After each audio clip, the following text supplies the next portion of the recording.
Good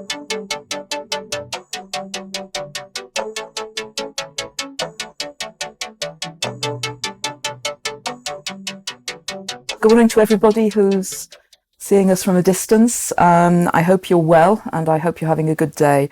My name is Catherine Léglu. I'm the Vice-Rector for Academic Affairs at the University of Luxembourg. Welcome to this round table in the context of Uni Careers, in which we'll be discussing how the world of work is currently being impacted by the pandemic and also what we can see coming up in the future. I will allow all my fellow presenters to present themselves, and I will start to my left. Yes, good morning. My name is Silke Brüggebors. I'm working at ADEM, that's a national employment agency in Luxembourg. And I'm responsible for the Department of Communication and International Relations. Good morning. Good morning. I'm Vidiam Moreau. I'm currently a student in the Bachelor of Law. And I'm the Vice-President and Secretary of the Student Union of the University of Luxembourg. Good morning. Hello, good morning. Thank you for inviting me this morning to this discussion. My name is Dario Zambotti. I'm Audit Director in Deloitte, Luxembourg, and I'm in charge of the audit of funds, management companies, and I'm ready to discuss these interesting topics. Good morning, everyone. I'm Delphine Berlemont. I'm the HR Director at ING in Luxembourg, and I'm very happy to be part of this discussion. Thank you for the invitation.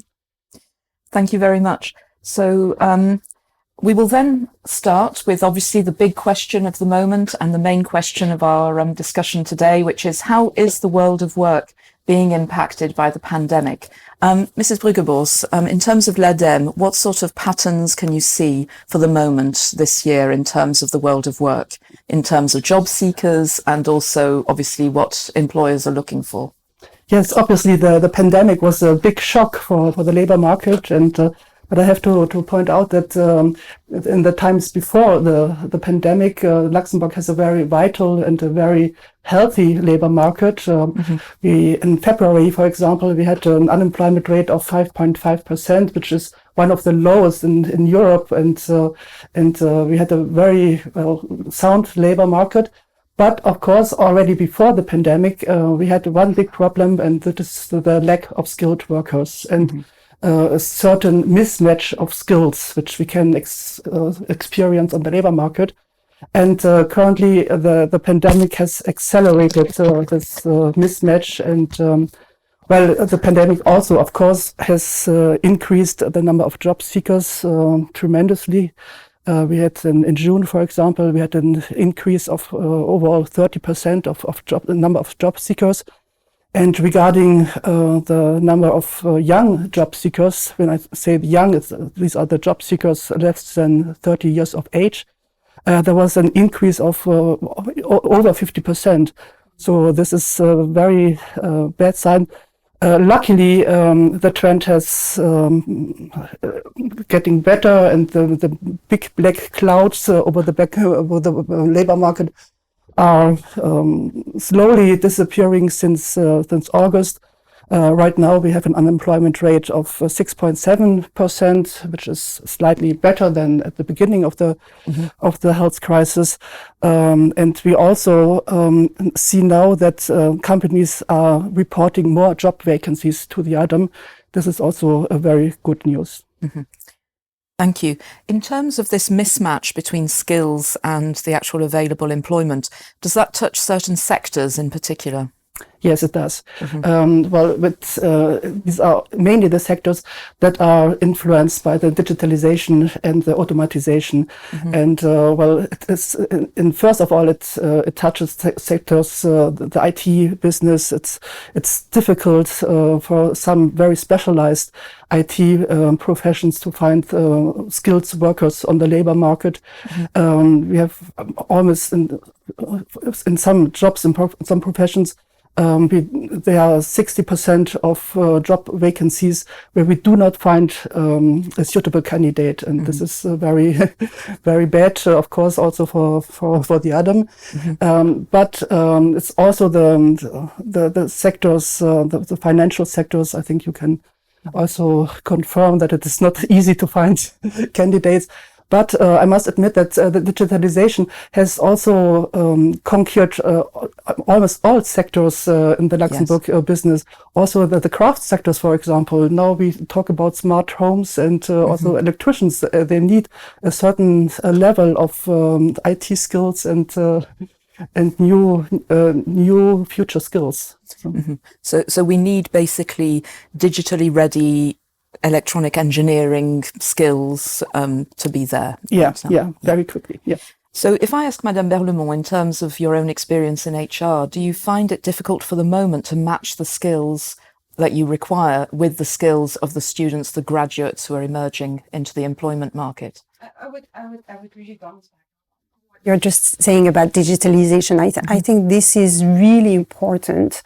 I think, you know, with the coronavirus crisis that we're facing, we see the emerging of more need for digital world. Should that be in the work environment? Should that be in the recruitment processes? And really there is a need for more digital skills and helping the companies to really enhance their digital ways of working, and also being able to meet the customer needs. You know, like if I do think about ING and the digital banking, well, we were very pioneering there with the digital app, right? Like the ING app. It is still needed, and we need to go further. We need to go further with internally also making sure that we offer a digital solution to our employees. And so I really would like to emphasize on that. Obviously, there are some other needs and there are some other opportunities that we still are recruiting for. But this is probably, as you were saying, one of the main elements to bear in mind. And Mrs. Zambotti, in terms of audit and assurance, I mean, obviously audit and assurance involves being highly skilled and extremely well trained. Do you notice at all that when somebody enters Deloitte or any other firm with an audit kind of qualification, do they still need to be upskilled? Do they still need to do some training? But yes. Okay. Yes, because I think that to study audit and then to do audit is a little bit different, of course. Yeah. And even myself, when I started, and I had to go through the usual path of internal training, and we still have all this path available to all new joiners. I share also the point about the needs of upgraded skills and digital ability. What we have seen with the crisis, of course, has been a strong shift from one day to another of our own habits, but also the relationship with clients and the way we need to manage our team.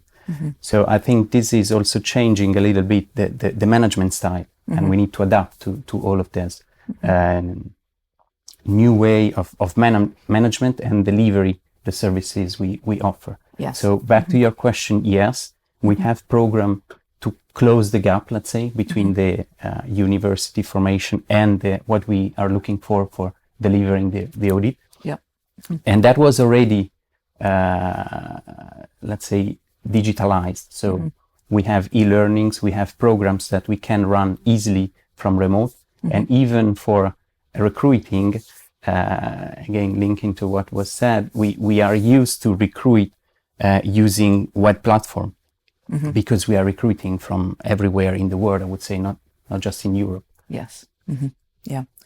And Vidiam, you are a student, and in terms of what are your own expectations of that job market? What are the patterns that you're seeing emerging among students as well, of their expectations in terms of the subjects we're discussing now? I think this crisis has shown that we have to learn a lot. Like you told me about the new tools that we are using. We started using WebEx a lot at the university, and right now I'm beginning to learn how to use it Yes. and I think the enterprises should really help us, even when we are in the enterprises, like you just told us, to learn how this works, to help us to understand how to use it. You just said that it's different to study something and then practice it. And I think that's where the enterprises and the whole industry should help us. Mm-hmm. How is the industry going to help you? I think that for the moment, students are very good consumers of digital material. Sometimes they create digital materials very nicely, and you can actually transfer those skills that you've learned on Instagram or TikTok or something into the world of work. But do you find that some of your friends are finding that transition a bit difficult, that they're expecting training? Yeah, a lot of people. Mm-hmm. And the university has a lot of really professional help that they provide for students, and it's really useful to us. I basically go every day to the university IT desk to just get some help for some WebEx problems that I have. Yeah. And I think if the industry has something like this at the workplace, it would be really, really good for everyone. Mm-hmm. It would be a benefit. That brings us nicely to the next question, which is in terms of that crisis, in terms of the technical aspects of the crisis. We've got the increasing importance of digitization in the workplace, the increasing digitization of banking, of insurance, of taxation, of any aspect of the workplace. How about in this crisis? Did new jobs emerge? Did new tasks and skills emerge? In your case, it was about using teleworking. It was about getting used to learning everything online. Some students have had to use several platforms at once because their lecturers, the university supports WebEx, but their lecturers may be external people who use Zoom or who use Microsoft Teams. So they're happy with one system. The student is having to use 3, and things like that. So have any new jobs and new skills turned up in this process? I will ask you. Yes, I think so. Certainly new skills, because I think digitalization, IT, coding, these are very practical, very hard facts. But we also need the soft skills, and there the crisis taught us to be more flexible, to keep on lifelong learning is a very important topic. We cannot just sit back and say, now I'm working, I am employed, and I do my regular tasks. No, we have to see what is coming tomorrow, what is coming in the next years and future. And therefore, Adam has just launched a training for job seekers, because we think it's very important for the job seekers when they are registered with Adam to use the time when they are looking for a job, but to use the time as well for training. And we have launched the training Future Skills, which is an online training, and which includes digital skills, but also soft skills and management skills. And I think this is very, very important. And the training is followed by an internship in public authorities and administrations, so that the subjects, the topics can really be implemented and tested as well. And I think this readiness for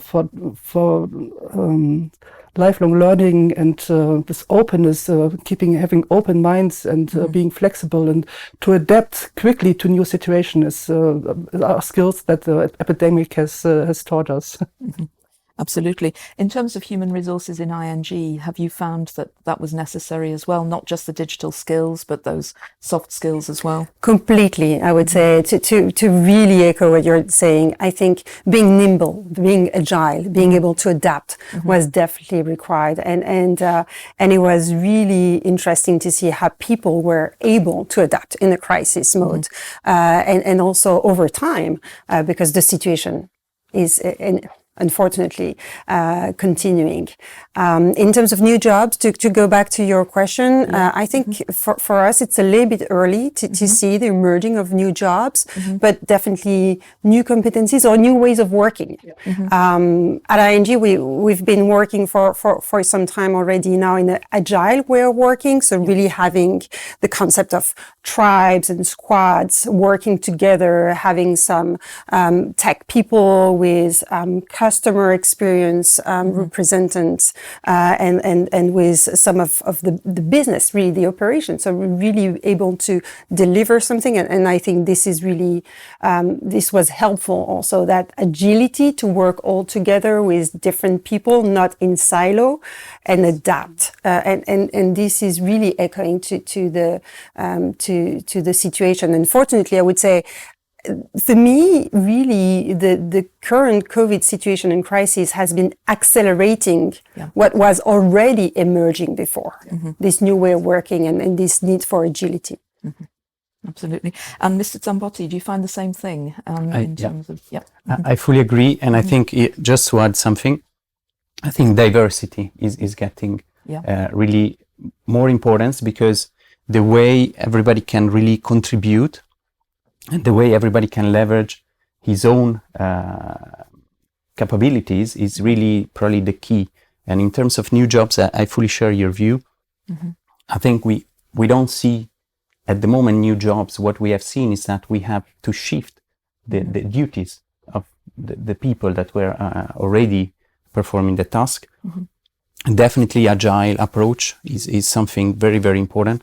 I'm in charge internally of developing a tool to make our audit of funds more efficient and effective. And we are dealing with IT on daily basis. So we have to leverage that. And back to your point before about students, what I'm trying also to stimulate with new joiners, because we had more than 230 new joiners in the last two months, is to get their point of view. They are user of technology, and we are trying to develop technology, but with definitely a gap, a generational gap. So we are really interested to see how the technology we are developing is perceived and how we can improve that for the user. And probably capabilities as well. We see a little bit a shift, because now we need to manage our team remotely. We need to manage Zoom calls. It's, as you can see, I'm using my hands quite a lot, but I cannot do that. I cannot do that via technology or Skype. And so we need to adapt the way we manage and we coach our team. That's a key point for our job, the coaching of new resources. And we are really trying to adapt to that. We are trying to develop for the tool I'm working on, tutorial available. And that's something new. Before, the tutorial was the senior beside you and your manager. So I think we are adapting. I don't see new work or new profile at the moment, but I think a lot of adaptation and quick reaction. And I would say so far all the teams have reacted very well, and we delivered all the jobs that we were doing in March, and we are planning the new season adapting. So in other words, it's not new jobs for the moment, but new ways of working. And Vidiam, what's your impression as well of that? Have you all had to change your way of working as students?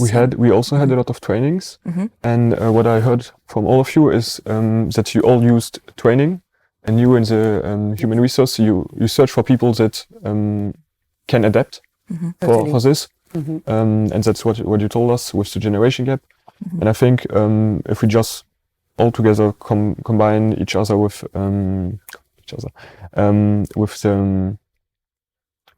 the potential new technologies that the new arrival uses, I think that it would be really helpful for all of us, and that's why I think like the training programs you're talking about are really useful. And for coming back to your questions, we had to use a lot of new technologies. We had Zoom for a while. We had WebEx a lot now. WebEx is working really well now, but just because the university has a lot of great IT stuff that helps us. Otherwise, I don't think we would have been able this fast to learn it. Yeah, I mean, the university was ready, basically, and everything was being set up. Right. But I think it is very much that idea of agility, that WebEx was being launched for meetings, and it was going to be used only for meetings. And then 10 days before lockdown, everybody began to get trained. And there was one WebEx officer for the whole university, and she had to train everybody.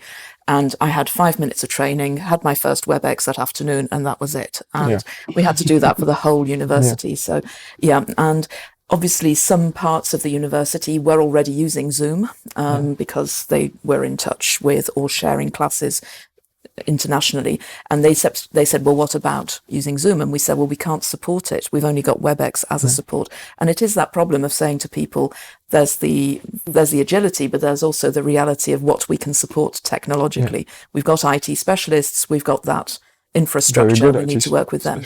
And yeah, I mean, it was exceptional. You know, we went from one person to suddenly having to, you know, and it is one of those moments. And I think it's extremely rare when everything gets condensed into a few days, when normally that would have taken 18 months. And it is a very, very interesting shift, really, in how we've worked. And I agree that people have been incredibly energetic. I'm not going to say positive because that sounds a bit patronizing. I think nobody would actually like to be in this position, but I think incredibly energetic and saying, I've got to do that, I'll do it. And that's very interesting. Can I move on actually to that slightly less optimistic perspective? What sort of support have you found that you were able to put in place for, I'm thinking especially of the young graduate, the person who's new to the job and who may be living on their own in a studio, who may not have that many friends outside work, somebody who might have been recruited internationally. What sort of support did you put in place for that? Yeah, that's a very good question. I think for us, what is very important, aside from the technological part that we covered and making sure that we give to all our employees the ability to have those connection tools, it was really promoting with the leaders, the managers, but also the employees, really the need to connect to each other, to not leave people in isolation, to make sure that they could have team meetings, they could have one-to-ones, regular one-to-ones. And you don't, obviously, team meetings with Skype or Zoom, or we use Skype, but it's better because you can have also you can have the video, but it can be as simple as taking your phone and calling someone and making sure that people are okay. So really promoting this team spirit culture that is so important for us, and it's so natural when you're in the same office to have a coffee or a chat. Well, it was really about making sure that we can reproduce that, but virtually, because you have to adapt. So fully agree with you. It's very important to make sure that we don't just provide the tools, but we also support employees and we're making sure that everyone's okay. Yeah, I think on our side, we implemented an hotline just for a crisis, so where people can call and get information about how to behave also in case of symptoms and so on. Then, of course, the team aspect were fundamental. So we have daily calls with the teams, because all the jobs, all the engagement are delivered in teams. So we have spot check, but then we encourage also people to continue to have the interaction that were possible or easier in the office, but even remotely through calls and these type of meetings. And just to share again one personal experience, we had a special operation a few weeks ago. It was very beneficial to be all connected, a bit weird, so everybody in his own, but all connected for hours. The line was open. And as soon as we had a question for each other, we were just talking like we were sitting in the same room. And that, I mean, for me, was really something new, but something really working. And it was very easy. We had really the impression that we were working together, even from different country, because living outside Luxembourg. So I think, the spirit is really important. Technology is there, was already there. Now we got the push, a strong push to use it as the best capabilities. And I think so far it's working. I would say we have also positive things to take. I mean, remote working is good. Probably, discipline is the key, and organization. But we don't waste time commuting. We free time also for other things. So. Yes, which isn't a bad thing. On the other hand, do you find that the work-life balance has suffered? That actually, there is no limit to how early and how late you can work. So you might go off for a run halfway through the day, but actually you can still work until 9 o'clock in the evening or something. So has that been a problem? Well. Being an auditor, I would say we have seasonality, so we know we have this season. But again, yes, we know we were already working long hours when needed, so it's not really changing. But if I can save half an hour in the morning and in the evening out of traffic, I can probably manage that time a little bit better. Then it's true, you can have calls late in the night. If you have calls with San Francisco, anyway, it cannot be managed in a different way. So I think organization and discipline is the key. On the other side, well, as Italian, I'm really happy to have my coffee at home with my machine. So again, balancing. Yeah, absolutely. I mean, I think that's very much about, I think it's also about this idea of creating a remote office, but one that, I mean, I've noticed that, and this is a pattern since the beginning of lockdown in a number of countries as well, that what they reported quite early is that people would just leave that connection on. And, you know, I've observed it with one of my children as well, that they would actually have their computer on and they'd be listening to their friends working, you know, and one person would be singing to themselves, another one would be talking to their parents, and somebody else would be listening to music, and there'd be this little noise going on all the time. And they'd occasionally say, well, I'm stuck with that. And somebody would say, oh, okay. And it's like they're in the classroom. And it was a very, very nice kind of, you know, it was a very nice sort of setup that they did for themselves. And it's that idea of creating effectively, I mean, everybody hates open plan offices, but actually they created a kind of open plan feeling for themselves, which, you know, which is very, very important, just for knowing that somebody else is going through their life normally at the same time, that you're not in your little bubble, and it's very interesting. Has loneliness and isolation been a problem for the students? Yes, it has. A lot of people are living in Belval itself, and when Belval is locked down, there's not much thing you can do, there's no much nature to go out. So also you told us about supporting your employees. For us, it's supporting the student and also the service of student life. At the university did a fantastic job. We have two fantastic student officers, Nicolas and Verle, that are always here for us. If I write them a mail in 10 minutes, I have an answer. And also they did a complete WebEx and Zoom program for the students. Like it was sports, it was singing activities, it was poetry slam, everything. There was a completely summer program in WebEx. It was really good. But I know that a lot of people suffered from it. Yeah. We also had a psychological study for a lot of students. I don't remember who did it, but it was the Service of Psychology of the university. And I know that a lot of people wrote to us, the student lounge, to know when we are open again, so they can come, because it's just here in front of the MSR. Unfortunately, we had to close yesterday again. Yeah. But because the student lounge had to close. It was reopened after a while, wasn't it? Because it's quite a small, it's a space about this big, so it was too small. The student lounge it's way bigger than here. Yeah. It's way bigger, but most of the time we had the bar, and the bar during the COVID situation is a bit difficult. But it was also simply a place where just people came to do their meetings, their WebEx meeting, and just, like you said, just hear each other and help each other with the work. Yes. It was for the whole university, for the whole students. Doesn't matter what you're studying. We had psychology, we had law, we had Bachelor of Informatics. Yeah.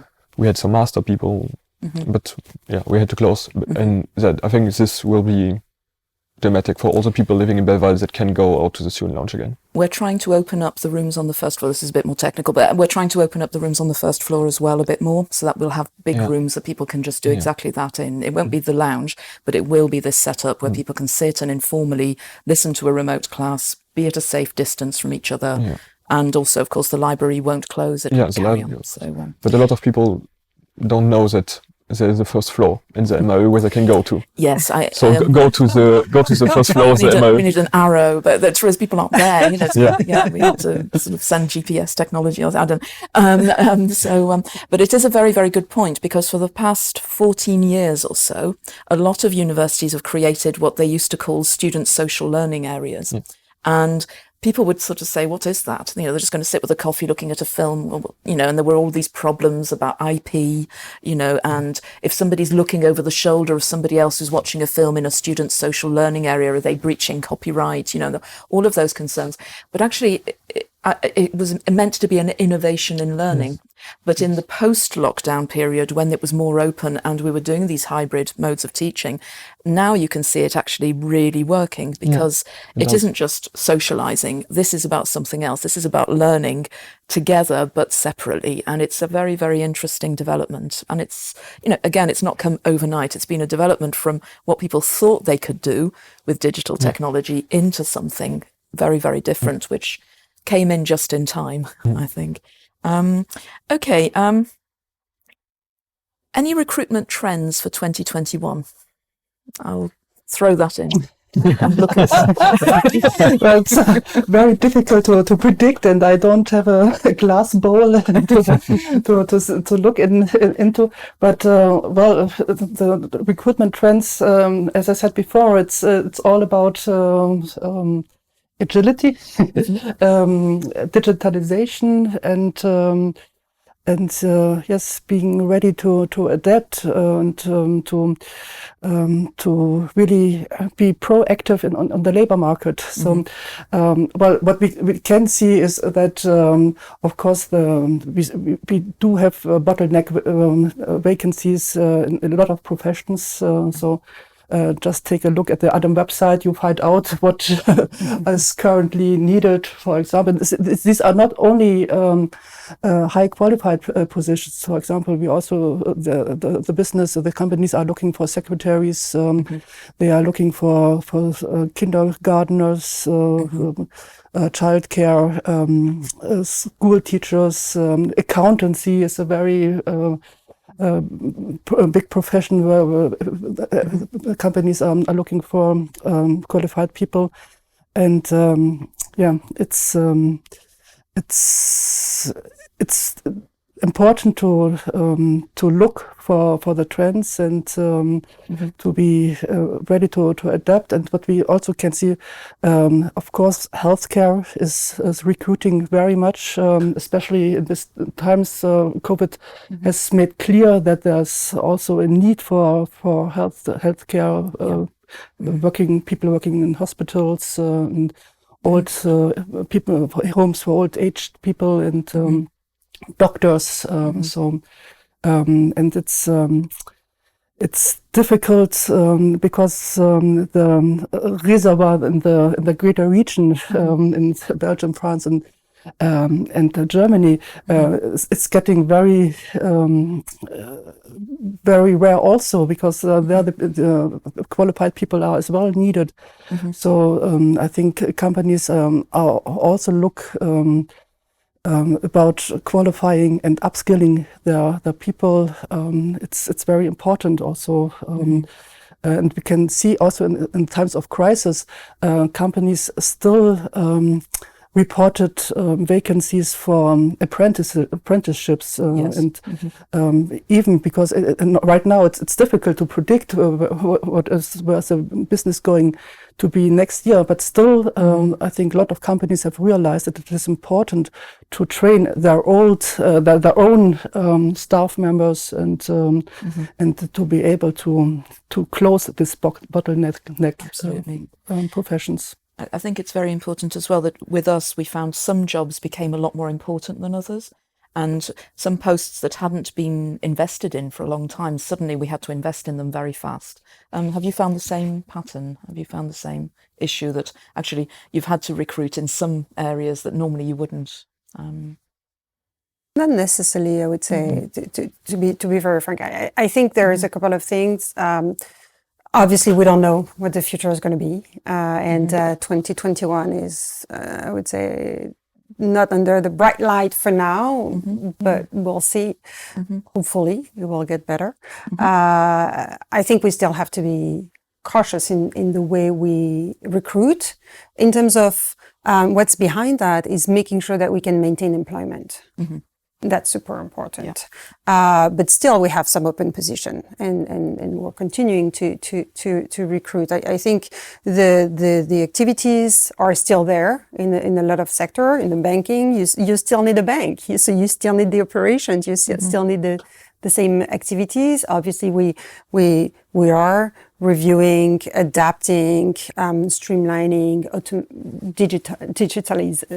digitalizing probably, and all this, looking at the technology, but the jobs are still there, and we continue to recruit.